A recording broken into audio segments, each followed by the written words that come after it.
오늘 11월 18일입니다. 화요일날 아침, 오늘도 승리하는 하루가 되기를 축원합니다. 오늘 말씀은 목표의 설정, 그것은 바로 삶의 나침반이다 라고 하는 것을 같이 생각해 보려고 합니다. 나침반과 풍향계는 다르죠.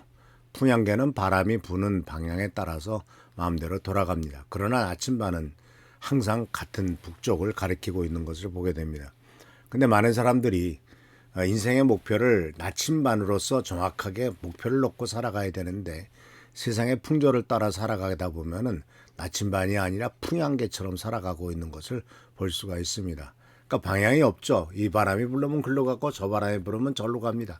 그러다 보면은 분명한 목표와 방향성을 잃어버리고 허둥지둥 우왕좌왕하는 것을 보게 됩니다. 오늘 사도행전 20장 24절에서 사도 바울은 이런 말을 했습니다. 내가 달려갈 길과 주 예수께 받은 사명 곧 하나님의 은혜의 복음을 증언하는 일을 마치려 하면은 나의 목숨을 조금 더 귀한 것으로 여기지 아니하노라. 이 말씀은 사도 바울이 예루살렘으로 올라가려는 계획을 했을 때 어떤 선지자가 사도 바울이 예루살렘에 올라가면은 그는 지금처럼 나처럼 묶여서 로마로 끌려가고 감옥에 들어가게 될 것이고 핍박받을 것이고 죽음을 당하게 될지도 모른다라고 하는 예언을 하였습니다. 그런 예언을 들었던 많은 사도 바울의 동료들과 가까운 사람들은 예루살렘에 올라가지 말라고 권고를 합니다. 가면은 틀림없이 죽을 것이 뻔하니까요. 그런데 사도 바울이 이렇게 말합니다. 내 달려갈 길과 그 사명을 마치려고 할 때는 비록 죽음이라고 할지라도 그 죽음도 별로 중요한 것은 아니다라는 것이죠. 즉 사명, 하나님의 은혜의 복음을 증언하는 일을 마치는 일은 목숨보다 귀한 일이다라고 말합니다. 그래서 바울은 분명히 자신의 인생 목표를 분명하게 선포하죠.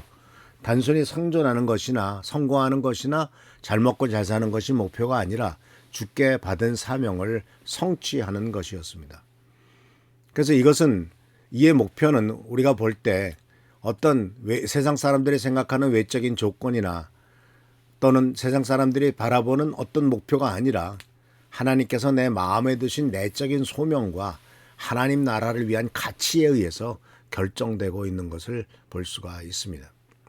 그래서 이 명확한 목표 설정의 중요성은 성경 여러 곳에서 우리들에게 가르쳐 줍니다. 하박국 2장 2절에 여호와께서 내게 대답하여 이르시되 너는 이 묵시를 기록하여 판에 명백히 새기되 달려가면서도 읽을 수 있게 하라고 말씀하셨습니다. 이 묵시, 비전입니다. 꿈입니다. 목표입니다. 이것을 판에 새겨서 달려가면서도 읽을 수 있도록 하라. 결국 그것은 마음판에 새기라는 거죠. 내 마음판에 분명히 내가 어느 방향을 향해서 어떻게 향할 것인가 하는 것을 분명히 알 때 달려가면서도 그 방향성을 잃지 않을 것입니다. 하나님께서는 우리에게 비전과 꿈을 주시고 그것을 명확하게 기록하라고 명령하시죠. 막연한 꿈이 아니라 구체적이고 측정 가능한 목표를 세우라는 겁니다. 막연한 것이 아니죠. 그리고 그 평가 가능한 것을 세우라는 겁니다. 또한 우리의 목표는 개인적인 성취에 그치지 않고 하나님의 뜻과 일치하는 것이어야 됩니다. 왜냐하면 하나님께서 성취하시는 것이기 때문에 그렇죠. 잠언 16장 9절에 사람이 마음으로 자기 길을 계획할지라도 그의 걸음을 인도하시는 이는 여호와시니라 라고 말씀하였습니다. 아무리 마음속에 계획을 세우고 이렇게 하면 될 것이다 라고 꿈을 꾸더라도 하나님이 발걸음을 인도하시는 것은 하나님이시기 때문에 하나님께서 인도하시는 결과로 가게 될 것이죠. 그렇기 때문에 계획을 하더라도 하나님의 인도하심을 구해야 됩니다. 하나님의 뜻 안에서 세우신 목표는 분명히 이루어질 것입니다. 하나님 나라의 확장과 하나님의 뜻을 이루기 위해서 세운 목표는 이루어질 것이고 또 하나님께서 시작하게 하셨다면 그 일은 하나님께서 반드시 완성시킬 것이기 때문에 그렇습니다. 그래서 오늘 우리가 하나님의 뜻을 구하고 매일매일마다 목표를 세우고 그 길을 걸어가는 여러분 되시기를 바랍니다. 우리는 가끔 우리들의 목표가 종종 모호하거나 세상적인 가치에 따라 흔들리기가 쉽습니다. 그러나 참된 신앙인은 분명한 소명을 붙잡고 바로 나의 나침반을 하나님이 주신 사명에 분명히 마치고 작은 삶의 선택과 결정에서 그 방향을 확인할 때 흔들리지 않는 길을 가게 될 것입니다. 근데 우리가 또 하나 알아야 될 것은 나침반은 항상 한 방향을 향하고 있지만 끊임없이 흔들리죠. 왜냐하면 계속 찾고 있는 겁니다.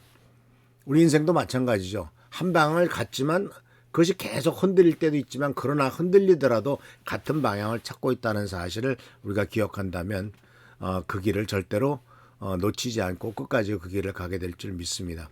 그래서 우리들의 삶이 흔들리지 않는 이유가 주님 안에 있음을 고백하는 우리가 되도록 기도하시고 또 우리의 목표를 새롭게 정돈하게 하셔서 매일매일 작은 발걸음도 하루하루 평범한 삶도 사명에 맞게 내딛는 우리의 삶이 되도록 주님 앞에 기도하고 또 주님의 부르심을 우리의 삶의 나침반으로 삼고 나가는 우리 귀한 성도들 되시길 축원합니다.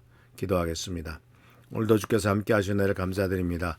참으로 주께서 원하시는 길, 주께서 바람직하게 여기시는 길을 걸어갈 수 있도록 하시고 그 길 끝에서 하나님을 볼 수 있는 놀라운 축복과 은혜가 있도록 역사하여 주옵소서.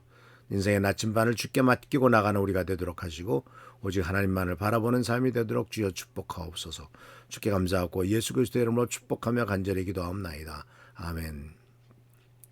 교회 나라 민족을 위해서 또 우리 성도님들을 위해서 한은조 선생님과 또 여러 성도님들을 위해서 끝까지 기도하시는 여러분 되시길 축원합니다. 할렐루야 축복합니다.